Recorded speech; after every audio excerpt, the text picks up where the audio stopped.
Daishaunta Williams, and I'm here with the beautiful Kiami Davael from the hit film Matilda, where she played Lavender. We used to be in the Olympics.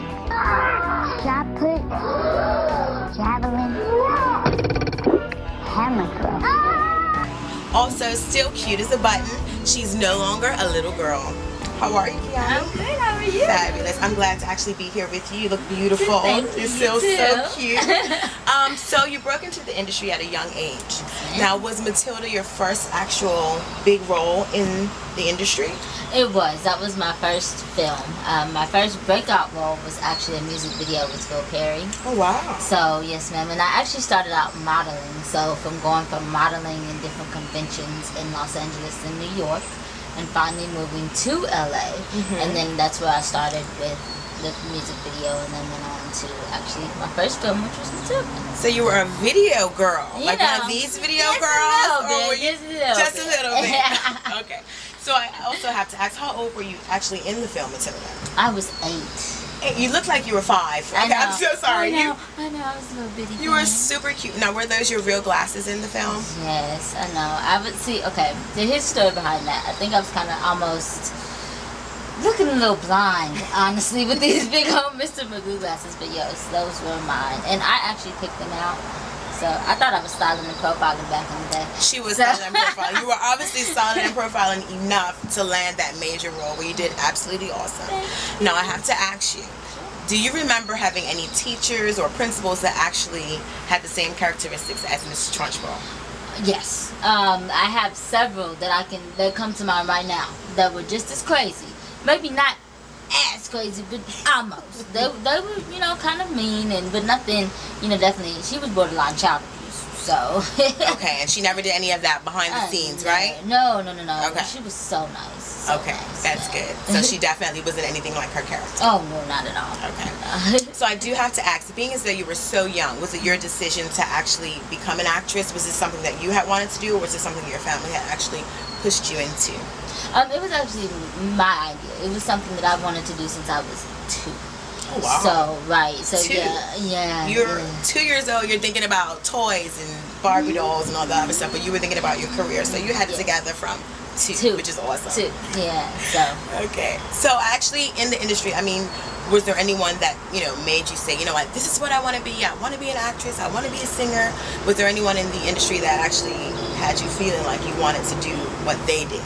Yes, Whitney Houston was my all-time idol. Yes, and it really saddened me, when she passed, because throughout it all, whatever rumors, whatever was going on, that was still the person that I seen. Once I seen The Bodyguard, it was a wrap. It was over. I just knew this is it. This is what I'm going to do. So it's unfortunate that I never got the chance to actually, thank her for the inspiration. But I know she knows. So. Well, I'm sure she hears you now. Rest in peace, Whitney Houston. Yes. Okay, so I must ask, being a child star, I'm sure it has pros and its cons.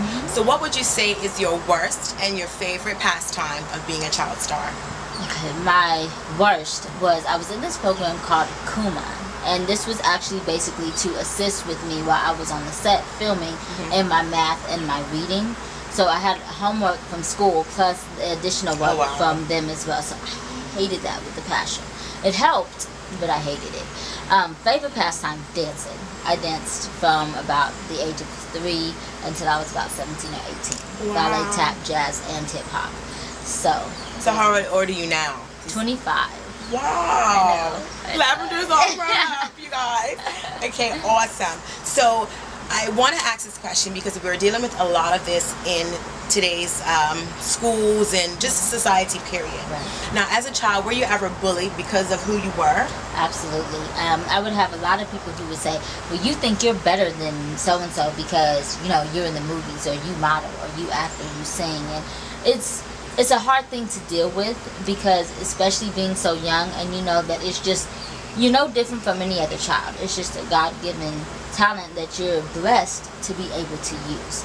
So I've had to go through that. I've had to go through, the peer pressure of people trying to, kind of take me off my game, steer me down wrong paths. So, I've had the lunch money stolen, all of that. It's been crazy. But I, luckily have, a really strong family foundation. Plus, of course, my belief in God. I was able to, overcome and just stand my ground.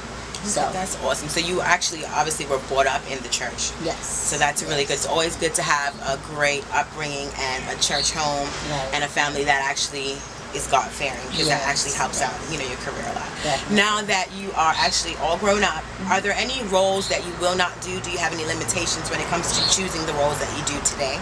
Yes, I'm pretty much open as long as I'm able to read the script and kind of see, you know, what the character's about mentally, where the character's going, you know, that type of thing. But I will not play anyone who is possessed. Okay. That is something I cannot do, just because, like I always tell everybody, and my mother says it all the time as well, the devil is real, and he does not play. Exactly. So, you know, that's one thing I really won't do. But other than that, you know, I'm open as long as I can kind of understand where the character's coming from, and so. Okay. Well, today, 2012, what can we expect from the beautiful Kiami? Well, I am actually working on my debut single. I sing as well, so I'm Just working a jack on that. of all trades, aren't you? I try. So I'm working on that, and I write my own music, so I'm Okay. working on that. I also just finished writing a short film, so I'm excited about that. Also, I'm trying to get my own show together. Okay, so what type of show? Like Jerry Springer or Maury DNA test? Like what type of show? I know we you know, we don't want to have any drama. You know, I want it to be, you know, really family oriented and really, you know, but every episode I want it to teach a lesson. Okay. I want something to be learned from it. That's always so good. I'm developing that as well, and then a couple movies that I'm, you know, looking into that are set to film hopefully before the end of the year is out. So. Okay, so we're not gonna see her in any Exorcist No, or Mary comes back from the dead. None of that. None of that. So I definitely have to ask. We have to keep it fun. We have to, you know, do some fun stuff. We it can't up a little always bit. be so poised. And I did this and I did that. So I just want to ask you some fun questions just to, you know, get your personality rolling a little bit Alright, more. let's go. So what would you say is the craziest thing you've ever done? Oh my gosh, the craziest thing I've ever done. Okay, so when I was about maybe 10, my friends and I were outside and just walking around the neighborhood, and we decided that we were gonna just egg people's. Yeah, that's really bad. I know. So you just like said. So let's just egg people's stuff today. Yeah, in cars, and I know that's horrible. Kids, don't do that. Do not do that. I learned my lesson because I got grounded for it for months. Okay, and you think you're not gonna get caught, you're gonna get caught. I promise. So. How did you get caught? Did the neighbors tell on you? Yes, and my mother caught me. So it was just. That's the worst. That has to be the worst. Double trouble. So outside of that, what would you say is the most embarrassing thing that ever happened to you? Wow. The most embarrassing thing. Okay, so I was actually set to perform when I was in college, and so I was in a play, and so it was my time to go on stage, and I seriously just tripped in front of everybody, and for me that was extremely embarrassing because, you know, it was not part of the script. It's just you just fell. Like, yeah. Did somebody help her? So did you lay there like the people that are like seriously embarrassed, or did you just get up and run off? I got up, and you know, you got to dust it off. You got to keep the party so going. she's definitely a professional because she got up and she kept it moving. Yes. Okay. Yes. Now we're gonna play a game that I call fill in the blanks. Okay. Okay. So basically, I'm gonna ask you a question, and then you're gonna fill in the blank, and then it's gonna be awesome because my fill in the blank questions are always fun. Alright. Okay. So here we go. You ready? I am. All right. Let's get it. Now, if I were not an actress, singer, I would be a Preacher. Oh, it's awesome. Yes. You never think they're gonna say that, but it's fabulous. Okay. Yes. I sometimes get mistaken for. Oh wow.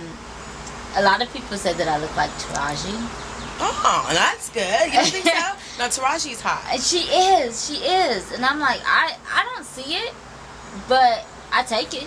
Okay. Absolutely, because I love her. So there's gonna be a take Baby Boy 2 starring Kiami Davael. it. Yes, absolutely. Chowdy, my chowdy. Okay. Right? If I wanted to impress a guy, I would Be myself. Oh, no, that's genuine. Absolutely. Ladies, please learn from Kiami. She's beautiful. She's got it together. Now, we're speaking about men. Are you seeing anyone? No, looking. Okay, Looking, so but- men, she's looking. Okay. Now, what type of things do you look for in a guy so that maybe I can hook you up? Maybe I know some people, maybe someone's watching that may possess those characteristics that might want to get at you after this interview. Okay. What are the things you look for? Definitely. You know, of course, you know, I have to be attractive. You have to have physical attraction, but more so than that, I have to have a man who is God-fearing. So, because if there's situations and trials and things, we have to be able to pray together as a family and stand on that.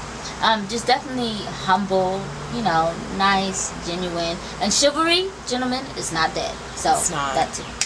Now, men in 2012, men in this current day and age, Right. what would you say they're missing when it comes to the dating scene?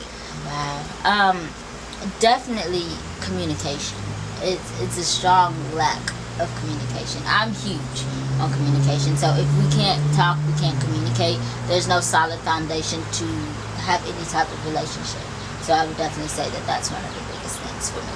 Even though this is not my interview, I just have to say there's not enough dating and love and romance anymore. See, there So it I is. just want to put that out there. That's true. So true. Men, please, just try. Just take us out on a date, even if it's a walk or a Just a piece of little bit. pizza. I don't even have to Something. go to the W to be treated well. We Right. just want chivalry, Yes. God-fearing men, Yes. and someone that's handsome. Is that too much to That's ask it. for? That's it. Really? That's right.